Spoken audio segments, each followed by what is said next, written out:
পুষ্পা 2 এর পর আল্লু অর্জুনের নতুন ধামাকা, এক সিনেমায় 4 চরিত্রে অভিনয়। শুনুন বিস্তারিত।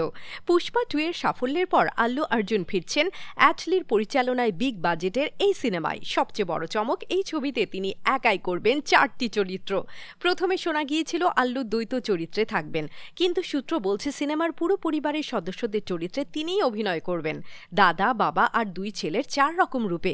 জানা যায় অ্যাটলি শুরুতে বাবা আর দাদার চরিত্রের জন্য অভিনেতা ঠিক করেছিলেন, কিন্তু আল্লু অর্জুন নিজেই 4টি চরিত্রে অভিনয় করতে চান। প্রথমে পরিচালক দ্বিধায় ছিলেন, তবে লুক টেস্টের পর তিনি মত পাল্টে যান।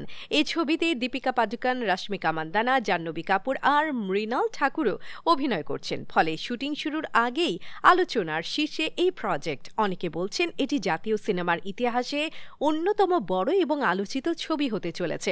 এক টিকিটে আল্লুর 4 চরিত্র। দর্শকেরা অধীর আগ্রহে অপেক্ষা করছেন। আপনারা কি প্রস্তুত এই নতুন চমকের জন্য?